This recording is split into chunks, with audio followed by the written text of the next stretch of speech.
और इस समय अब हमारे साथ जुड़ गए हैं भारत के केंद्रीय खेल एवं युवा मामलों के मंत्री श्री किरेन रिजिजू।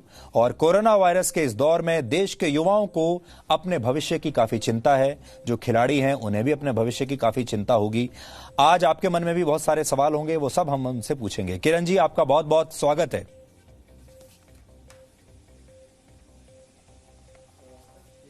जी नमस्कार जी। नमस्कार, कैसे हैं आप? काफी फिट दिखाई दे रहे हैं आप यूथफुल भी लग रहे हैं, स्पोर्टी भी लग रहे हैं और फिट भी लग रहे हैं।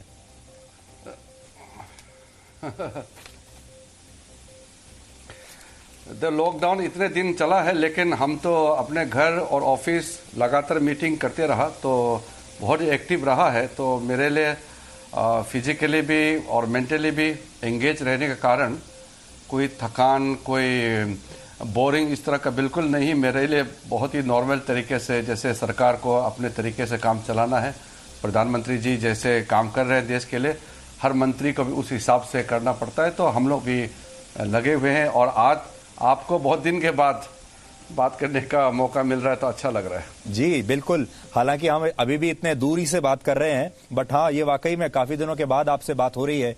तो आपके वीडियोस तो हम लगातार देखते रहते हैं। आप अपने जिम के वीडियोस पहले डालते थे, लेकिन अभी भी जो आप कभी साइकिलिंग कर रहे होते हैं, कभी आप कुछ खेल रहे होते हैं, कभी आप बच्चों के साथ समय बिता रहे हो, तो वो वीडियो हम लगातार देखते हैं और इस देश का जो युवा है वो भी लगातार देखता है।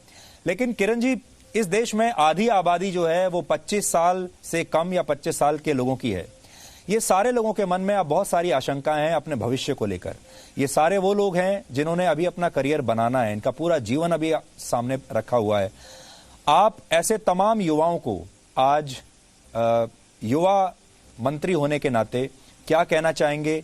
अब आगे का भविष्य आपको कैसा दिख रहा है? बहुत सारे लोग कहते हैं कि जो जीवन हमारा पीछे छूट गया, अब वो जीवन दोबारा लौटने वाला नहीं है।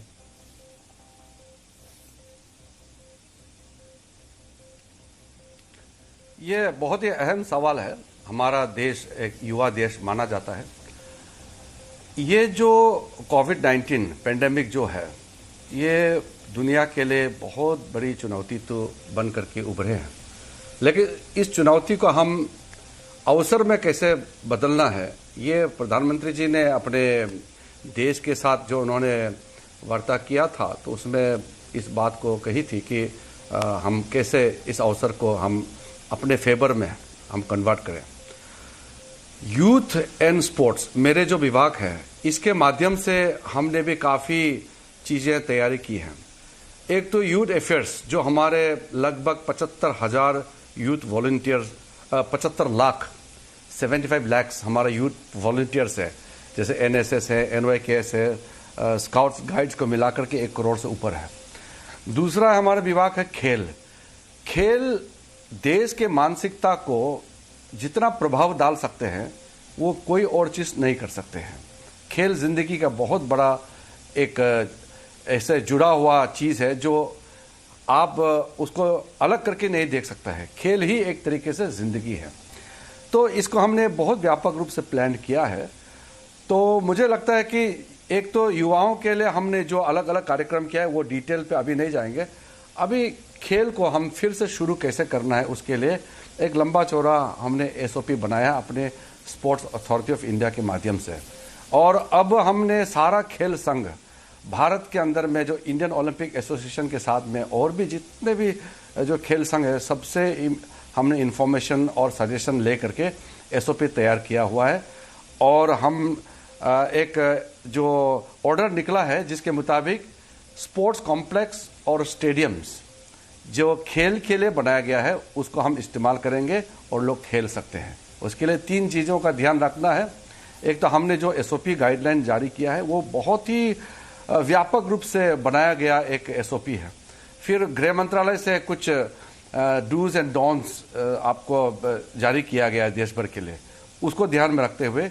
और जिस राज्य में या जिस प्रशासन के अंदर में वो लोकेशन है, स्टेडियम या स्पोर्ट्स कॉम्प्लेक्स, उस प्रशासन को अपने वहाँ के जो लोकल गाइडलाइंस को सम्मिलित करते हुए जो भी खेल है शुरू कर सकते हैं। हमने इजाज़त दे दिया है और बहुत सारा जो है तैयारी करके 1-2 दिन में कई जगह में प्रैक्टिस शुरू होगा। हमारे जो टॉप एथलीट्स हैं, ओलंपियंस जो ओलंपिक्स के लिए जाने वाले हैं, या हमारे जो टॉप इंडिया के हायर रैंक जितने ओलंपियंस सिर्फ नहीं, कोई भी टॉप खिलाड़ी है, वो जो अपने अपने जो कैंप हैं या ट्रेनिंग इंस्टीट्यूट है या जो जिस स्पोर्ट्स कॉम्प्लेक्स के सामने वो रहते हैं, उसको भी हमने इजाजत दे दिया है। अभी कुछ दिनों के अंदर में सारा शुरुआत हो जाएंगे। जी किरण जी, जो स्पोर्ट्स सेक्टर है हमारे देश में वो लगभग 6 लाख करोड़ का बिजनेस माना जाता है भारत में। बहुत बड़ा बिजनेस है, बहुत सारे लोग इसमें जुड़े हुए हैं। अब आप भारत में स्पोर्ट्स का भविष्य कैसा देखते हैं? क्योंकि आपने देखा होगा, अभी हमने जर्मनी में देखा, वहां पर जो लोकल लीग है फुटबॉल की, उन्होंने मैचेस तो कराए लेकिन स्टेडियम में दर्शक नहीं थे। तो क्या अब हमें भी ये तैयार हो जाना चाहिए कि मैचेस होंगे आगे लेकिन दर्शक नहीं होंगे, एक नया बिजनेस मॉडल आएगा? इसी तरीके से जो खेलों में अब लोग एक दूसरे को पहले हग नहीं कर पाएंगे, हाई फाइव नहीं कर पाएंगे, बहुत सारी चीजें नहीं होंगी।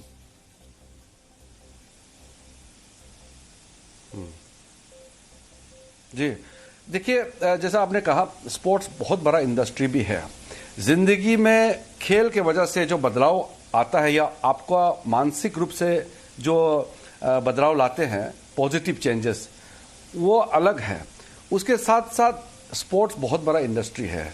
स्पोर्ट्स का जो सामग्री बनते हैं, स्पोर्ट्स गुड्स जो बनते हैं, इसमें हजारों लाखों लोग इसमें जुड़े हुए हैं। ये रोजगार का बहुत बड़ा माध्यम भी है। और जो स्पोर्टिंग इवेंट्स है, जिसके वजह से ये बहुत बड़ा एक बिजनेस है, बहुत बड़ा ये लोगों का आमदनी का भी जरिया है। तो स्पोर्ट्स एज ए इंडस्ट्री ये लाखों लोगों को रोजगार देती है। और ये लॉकडाउन के वजह से और स्पोर्टिंग इवेंट नहीं होने से जो नुकसान हो रहा है वो सबको मालूम है।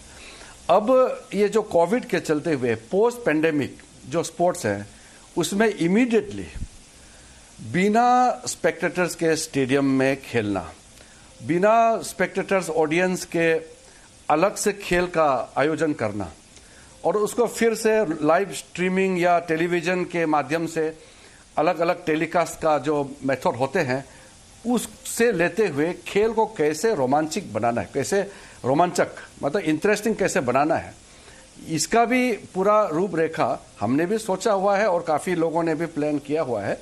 वो मिल करके मैं समझता हूं कि हम ये तो मान के चले कि अगले कुछ महीने या 5-6 महीने, साल भर आप बता सकते हैं कि अभी तो हम डेफिनेट टाइमलाइन मेरा पास नहीं है, लेकिन कम से कम 6-7 महीने तक तो हमको ये मान के चलना है कि बिना क्राउड के हमको स्पोर्टिंग इवेंट से आदत डालना होगा। उसके लिए व्यवस्था हम लोग कर रहे हैं, क्या क्या कर सकते हैं, लेकिन उसको हम जैसे रोचक कैसे बनाना है उसका भी प्लान तैयारी कर रहे हैं। जी, तो जिस तरीके से सिविल एविएशन सेक्टर में अब फ्लाइट शुरू हो रही हैं, लेकिन नए नियमों के साथ, नए रूल्स के साथ, आपको लगता है कि स्पोर्टिंग एक्टिविटीज भी शुरू होंगी, मैचेस भी शुरू होंगे, लेकिन नए नियमों के साथ?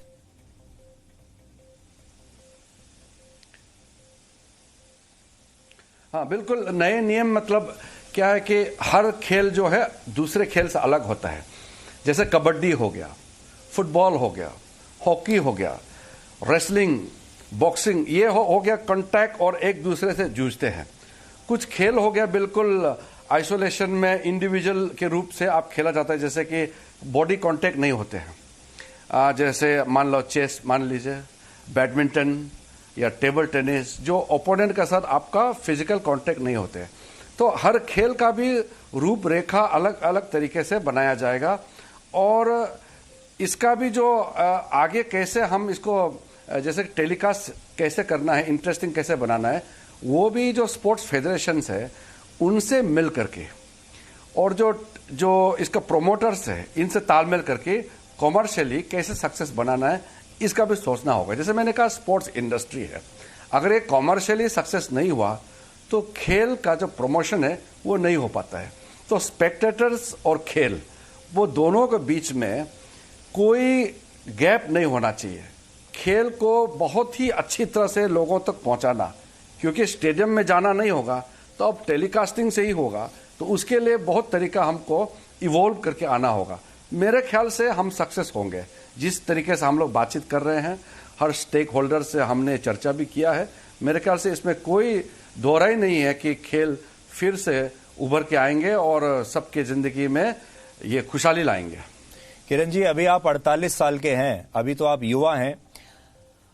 आगे चलकर और जब इतिहास लिखा जाएगा और जब आपकी अगली पीढ़ी आपसे ये पूछेगी कि जब इतना बड़ा संकट आया था दुनिया पर, जो कि ऐतिहासिक संकट था, उस संकट की घड़ी में आपके सामने क्या चुनौतियां थीं, आपने कैसे उसका सामना किया? क्योंकि उस समय आप दुनिया के सबसे बड़े लोकतंत्र में एक बहुत अहम पोर्टफोलियो का आप हिस्सा थे, आप एक बहुत इंपॉर्टेंट मिनिस्ट्री संभाले हुए थे।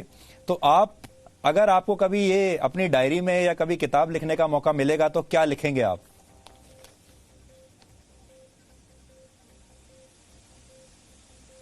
सबसे पहले तो जो हमारे प्रधानमंत्री जी का जो सपना है, भारत को एक स्पोर्ट्स के क्षेत्र में सुपर पावर बनाना है, उसको मेरे खेल मंत्री के समय में अगर इस सपना को हम पूरा करते हैं तो मेरे लिए इससे बड़ी खुशी के बात कुछ नहीं हो सकते हैं।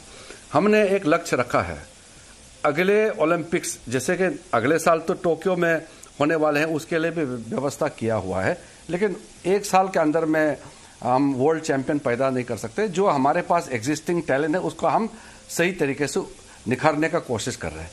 अल्टीमेटली हमने टारगेट किया है 8 साल के अंदर में, 8 साल एक अच्छा साइकिल होता है वर्ल्ड चैंपियन क्रिएट करने के लिए। Talent identification, talent scouting, training, coaching और चैंपियन बनाना। तो 8 साल के साइकिल को हमने ध्यान में रखते हुए 2028 जब लॉस एंजलिस में ओलंपिक्स होगा अमेरिका में, उसमें भारत दुनिया का टॉप 10 में होना है मेडल टैली में। तो ये सपना और उसको पूरा करने के लिए हमने अभी जो तैयारी की है वो रिजल्ट जो है आपको अगले 1-2 साल के बाद में पूर्ण रूप से देखने को मिलेंगे। तो मेरा ये सबसे सपना होगा कि जो आज हमने तैयारी की है वो भारत को खेल महाशक्ति के रूप में, स्पोर्टिंग सुपर पावर बनाने के लिए तैयारी सक्सेस होना है। तो ये 8 साल के बाद जब लोग बात करेंगे कि उसका न्यू आज रखा है, तो इसके लिए अगर हमको याद रखेंगे कि मेरे खेल मंत्री के वक्त ये सारा चीज बना है, तो मेरे लिए इससे बड़ी खुशी के बात हो नहीं सकता है। और देश का मान सम्मान, प्रतिष्ठा, ये सारा चीज को सबसे आगे ले जाता है स्पोर्ट्स, क्योंकि ये एक आम आदमी को भी जोड़ता है। जो बड़ा बड़ा टेक्नोलॉजिकल अचीवमेंट होता है वो आम आदमी को नहीं पता होता है, लेकिन जैसे कि इंडिया अगर वर्ल्ड कप जीतता है, ओलंपिक गोल्ड जीतता है, उससे बड़ा सेलिब्रेशन देश में और कुछ नहीं होता है। तो विश्व के जो उस पायदान में जब भारत उस नंबर पर पहुंचेंगे, उससे जो खुशी मिलती है उसका कोई किसी से मुकाबला नहीं कर सकता है। इसलिए मैं ये चाहता हूं कि हमारा देश भारत, जो हमारे यहाँ पोटेंशियल का कोई कमी नहीं है, लेकिन साधन और हमारे यहाँ पूरे जो प्लानिंग है, विजन है, ये इसका कमी रहा है। तो मैं ये समझता हूं कि इस कोविड-19 के इतना लंबा जो लॉकडाउन चले हैं, ये एक हिस्टोरिक अपॉर्चुनिटी ओकेजन है और इससे उभर के भारत और कितना स्ट्रांग हमने उभर के आया है, ये मैं चाहता हूं कि आगे जाकर के इतिहास में, भारत का खेल के इतिहास में और युवाओं के जहन में ये बात बहुत गहराई से रहे, ये मेरा तमन्ना रहेगा। जी किरण जी, अभी आपके आने से पहले हम चाइना की बात कर रहे थे और हम बता रहे थे कि चाइना में भी अंदरूनी तौर पर चाइना को काफी झटका लगा है इस कोविड-19 से। आपने ये भी देखा होगा, बहुत सारे लोग ये कहते हैं कि कोविड-19 के बाद जो दौर आएगा उसमें वर्ल्ड ऑर्डर चेंज होगा, क्योंकि दुनिया के जो सबसे शक्तिशाली देश थे, अमेरिका, यूरोप और बड़े बड़े जो देश थे, यूरोपियन यूनियन में जो देश थे, वो सब के सब ऐसे हैं जिनको कोरोना वायरस ने धूल चटा दिया है। लोगों को जितनी गलतफहमी थी इन सुपर पावर्स के बारे में, वो सारी की सारी गलतफहमी दूर हो गई। सो इसलिए कहा जाता है कि कूटनीतिक के तौर पर भी एक स्पेस है जो टॉप पे अभी खाली है और भारत जैसे देश उसको भर सकते हैं। आपको ऐसा लगता है कि स्पोर्ट्स की दुनिया में भी क्या वर्ल्ड ऑर्डर चेंज होगा, और क्या आपको ऐसा लगता है कि पोस्ट कोविड-19 एरा भारत भी सडनली, अभी हम काफी नीचे हैं लेकिन एकदम से ऊपर आकर बैठ जाएंगे?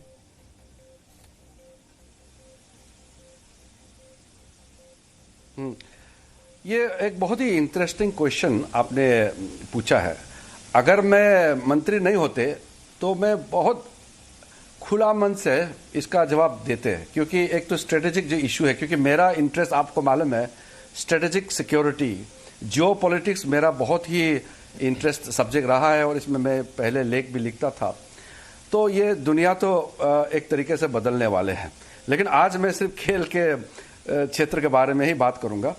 ये मैं समझता हूं कि भारत बहुत बड़ा देश है और ये जो लॉकडाउन होने के कारण से जो sporting culture, the way of behaviour change होने वाले हैं, इसमें मैं बहुत ही सकारात्मक दृष्टि से मैं देखता हूं और इससे जो उभर के आएंगे उसमें भारत का पायदान ऊपर उठेगा, नीचे गिरेगा नहीं। और हमने जो अभी एक असेसमेंट किया है, अपने अंदरूनी हमने जो असेसमेंट किया है, कुछ स्पोर्ट्स के कुछ डिसिप्लिन में भारत का ट्रेजेक्टरी, भारत बहुत तेजी से आगे बढ़ रहा है। और ये कोविड-19 के बाद जो नए गाइडलाइंस के बाद कंपटीशन जो शुरू होंगे, आप देखिए, मैं आज आपको कह रहा हूं जी न्यूज पे, भारत का जो परफॉर्मेंस है वो, हम ये नहीं कहेंगे कि हम दुनिया में नंबर 1 होने जा रहे हैं, लेकिन हम टॉप में बिल्कुल रहेंगे। ये मेरा बिल्कुल, ये सिर्फ उम्मीद करके हम नहीं बोल रहा हूं, यकीन के साथ मैं कह रहा हूं कि ये होगा, क्योंकि मैं बहुत closely federation, sports institute, academy, मैं चेयरमैन हूं स्पोर्ट्स अथॉरिटी के मंत्री होने के नाते, अपने जितने ट्रेनिंग एकेडमीज, इंस्टीट्यूट के हर एक खेल के जो खिलाड़ियों से बातचीत करके, ट्रेनिंग फैसिलिटी वगैरह सारा असेसमेंट करके मैं आपको बता रहा हूं कि भारत का विश्व में रैंकिंग में, स्पोर्ट्स के दुनिया में, खेल के दुनिया में आगे बढ़ने वाला है। और ये लॉकडाउन के बाद हम और भी उछल के आगे बढ़ेंगे, ये मैं आपको आज दावे के साथ कह सकता हूं। तो मैं तो ये कहूंगा कि आपको विदेश मंत्रालय में होना चाहिए था, और आज आप क्योंकि नहीं है विदेश मंत्रालय में, तो आपका जो ग्लोबल अफेयर्स पर जो विश्लेषण है उससे आज हम वंचित रह गए, क्योंकि हमें सिर्फ स्पोर्ट्स के बारे में ही आपसे बात करनी पड़ रही है। लेकिन आप भारत सरकार में अब भी बैठते हैं, आप एक बड़े मंत्री हैं, इन्फ्लुएंशियल हैं। आप हमारे दर्शकों को क्या बताना चाहेंगे? आपका अपना विश्लेषण स्पोर्ट्स के हिसाब से नहीं, क्या है, हम कब तक इस पूरे कोविड-19 के संकट से निकल पाएंगे और क्या उसके बाद आप कोई बड़े बदलाव देखते हैं?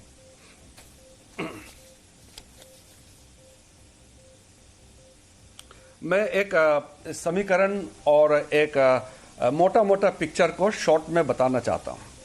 सबसे पहले तो भारत और चीन का जो हम दोनों के जनसंख्या है लगभग बराबर है, और विश्व भर का जो स्थिति देखेंगे, जो दुनिया का सबसे अमीर देश है, टॉप के अमीर देश है, उसको सबसे ज्यादा इफेक्ट हुआ है। तो इसमें जो गरीब देश है, जो बहुत ही डेवलपिंग कंट्रीज है, उसका नंबर कम है। और G20 का भी जितना देश मेंबर है वो सब टॉप में है, G7 का भी सब टॉप में है, चाहे वो अमेरिका हो, चाहे रूस हो, इंग्लैंड हो, स्पेन हो, इटली हो, कनाडा हो, चीन, भारत भी अब उस रैंक में आगे आया क्योंकि हमारी जनसंख्या बड़ा है। इस हिसाब से ये कोविड का इफेक्ट हुआ है। और इसके साथ साथ जो भारत का पॉपुलेशन को देखते हुए जो मौतें हुए हैं, अगर एक भी मौत होता तो ये ट्रेजिक है, लेकिन मैं एक विश्लेषण के तौर पर बता रहा हूं कि आप कुछ भी छुपा सकते हैं, लेकिन मृत्यु को तो नहीं छुपा सकते हैं। कुछ लोग कह सकते हैं कि हमारा देश में टेस्ट कम हुआ है, कुछ लोग कह सकते हैं कि हमारा यहां फैसिलिटी कम है, लेकिन जब मृत्यु का संख्या, आप जो एक्चुअल जो फिगर है वो देखेंगे, तो अमेरिका का फिगर को देख लीजिए या किसी भी यूरोपियन देश का फिगर को देख लीजिए और भारत का फिगर देख लीजिए। जनवरी के महीने में हमारे प्रधानमंत्री आदरणीय नरेंद्र मोदी जी ने कुछ चीजें, उसी समय ही उन्होंने साइलेंटली स्टेप उठाना शुरू कर दिया था। किसी भी देश ने जब कोई कदम नहीं उठाया, उस समय कुछ ऐसा कदम हमारा प्रधानमंत्री जी ने उठाया जिसका लाभ आज पूरा देश को मिल रहा है। और आज भारत दूसरे को मदद कर रहा है। हम अपना भी समस्या है, इतना बड़ा देश है, हमारे यहाँ बहुत से खामियां हैं, लेकिन प्रधानमंत्री जी अगर उस समय जो कदम उठाए हैं, अगर वो नहीं उठाते तो आज भारत का क्या हालत और किस स्थिति में होना था, ये आप कल्पना भी नहीं कर सकते हैं। ये चीज देशवासियों को भी जानना है कि एक मजबूत नेतृत्व रहने से, उसका विजन की वजह से, उसका सोच, उसका तौर तरीके की वजह से देश को एक बहुत ही मुश्किल हालत से बचा करके आज एक मैनेजेबल स्थिति तक रखा है। ये हमारे देश के लिए बहुत बड़ी बात है। हमारे यहाँ राजनीति के तौर पर लोग कुछ भी कह देते हैं या आपस में तू मैं कर लेते हैं, लेकिन विश्व में एक चीज मान रहा है कि भारत के प्रधानमंत्री ने जो भी कदम उठाया उसने आज भारत देश को बचा रहे हैं, ये सबने माना है और ये हकीकत है।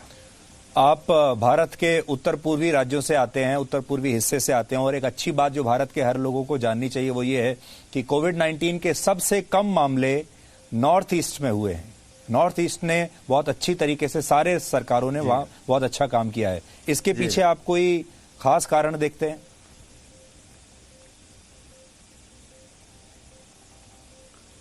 ये बहुत अच्छा सूर्य जी, आपने इस बात को, नॉर्थ ईस्ट से मैं आता हूं तो आपने ये पूछा भी है। तो हम तो चाहते हैं कि पूरा भारत साफ सुथरा और सुरक्षित रहे, लेकिन ये इस कोरोना वायरस को लेकर के जो पूर्वोत्तर भारत जैसे अपने आप को बचा पाया, ये एक देखने लायक है। जैसे कि सिक्किम और नागालैंड आज तक एक भी केस नहीं हुआ। जैसे अरुणाचल प्रदेश में जहां से मैं आता हूं, वहां एक केस हुआ था, वो भी तबलीगी का यहां निजामुद्दीन से आया और उसको ट्रैक किया होम मिनिस्ट्री के निर्देश पर, और तब उसको पकड़ा और टेस्ट किया तो वो पॉजिटिव, वो भी अब निगेटिव हो गया। तो उस हिसाब से अरुणाचल प्रदेश में फ्री है। मणिपुर में भी ऐसे बाहर से एक केस आया था। असम और त्रिपुरा में जो भी है वो भी बाहर से आया। तो ओवरऑल नॉर्थ ईस्ट आज भी पूरे के पूरे ग्रीन जोन में होने का कारण ही ये है कि नॉर्थ ईस्ट के जो वहां के कम्युनिटी बिहेवियर है, वहां के जो पारंपरिक लोगों का तौर तरीका है, ये बहुत काम आया इस बार। जैसे कि मेरे गांव में अगर हमारे कम्युनिटी कुछ कह देते हैं कि अब हमारे गांव में आना जाना बंद रहेगा, तो वो बंद होगा। सरकार के निर्देश के बाद कम्युनिटी लेवल में इंप्लीमेंटेशन करना शुरू किया। अब यहां आप देखिए दिल्ली, मुंबई वगैरह में कुछ लोग, सरकार ने लॉकडाउन किया फिर भी ब्रेक कर रहा है, ग्रुप में पूजा कर रहा है, ग्रुप में शॉपिंग कर रहा है, ग्रुप में कहीं जा रहा है। तो ऐसा करते रहेगा तो वो नतीजा तो आपको देखने को मिल रहा है। लेकिन पूर्वोत्तर भारत में सरकार का निर्देशों को पूर्ण रूप से पालन किया गया है और वो कम्युनिटी लेवल तक वहां के 8 नॉर्थ ईस्ट के जो 8 राज्यों के मुख्यमंत्रियों ने, वहां के सरकारों ने बहुत अच्छा काम किया है। लेकिन उनके कामों के साथ साथ वहां के जो कम्युनिटी लेवल में वहां का जो ट्राइब्स होते हैं, वहां के अपने अपने एक सिस्टम होता है, वो जो कस्टमरी प्रैक्टिस जो होते हैं, उसने नॉर्थ ईस्ट को ग्रीन जोन बनाने में बिल्कुल सामर्थ्य बनाया है। ये मेरे ख्याल से, जैसे सुधीर जी आप कह रहे थे कि नॉर्थ ईस्ट से कुछ अच्छा चीज सीखने का होता है, मेरे ख्याल से वहां के जो कम्युनिटी बिहेवियर, डिसिप्लिन लाइफस्टाइल और लॉ अबाइडिंग कैरेक्टर, ये देश के लिए एक अच्छा संदेश है। जी जी, ये बाकी लोगों को भी सीखना चाहिए। अब मेरा आखिरी सवाल किरण जी आपसे ये है, साल 2020 जब शुरू हुआ था तो हम और आप, हम सब एक दूसरे को हैप्पी न्यू ईयर कह रहे थे और कह रहे थे कि ये साल बड़ा शुभ हो, और अचानक से सब उल्टा पुल्टा हो गया। हम जब निजी तौर पर सोचते हैं तो ऐसा लगता है कि दुनिया में कुछ भी अब स्थिर नहीं है, ज्यादा भविष्य की प्लानिंग मत करो। अंदरूनी तौर पर एक इंसान के तौर पर हर आदमी को अंदर तक हिला है। आप अभी 48 साल के हैं, युवा हैं, आप पति भी हैं, पिता भी हैं, पुत्र भी हैं। एक इंसान के तौर पर ये कोविड-19 ने आपको अंदर तक कितना हिलाया है, and what are the new findings when you sit at home? अकेले में जब आप इस लॉकडाउन के दौरान सोचा होगा जीवन के बारे में, जीवन दर्शन के बारे में, तब आपने बहुत सारी चीजें आपके दिमाग में आई होंगी, वो भी आप हमारे साथ शेयर कर सकते हैं।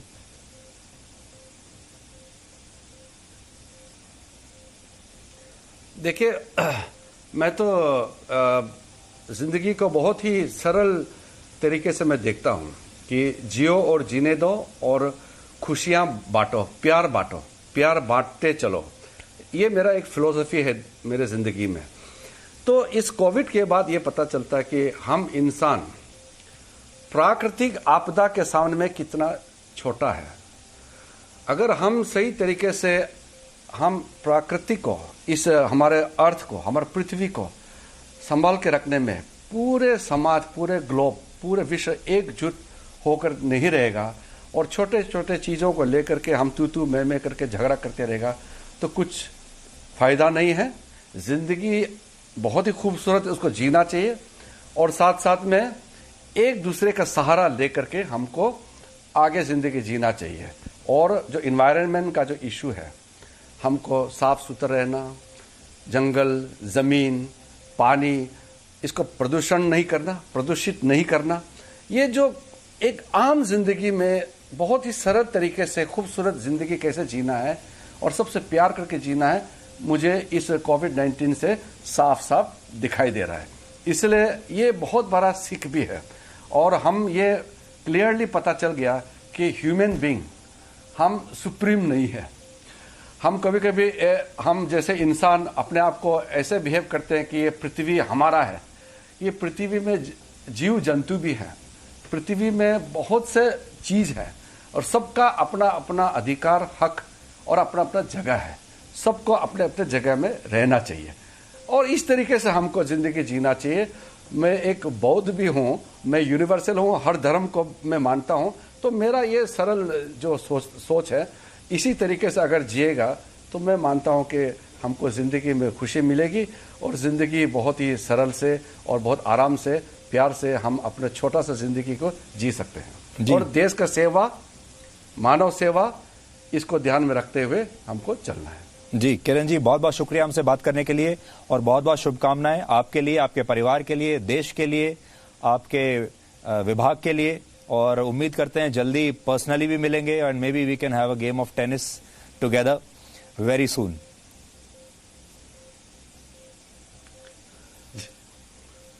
थैंक यू सुधीर जी, बहुत दिन के बाद आपसे बात किया, बहुत अच्छा लगा जी। Thank you so much, thank you. यहां पर हम एक छोटा सा ब्रेक ले लेते हैं, छोटा सा ही ब्रेक होगा 2-3 मिनट का, और इस ब्रेक के बाद हम पाकिस्तान के कराची में हुए विमान हादसे का एक विश्लेषण करेंगे। क्रैश होने से पहले विमान के पायलट ने जो आखिरी शब्द कहे उसकी रिकॉर्डिंग आज हमारे पास है। मदद मांगते हुए इस पायलट ने इस हादसे से पहले क्या कहा था, ये आज हम आपको ब्रेक के बाद दिखाने वाले हैं।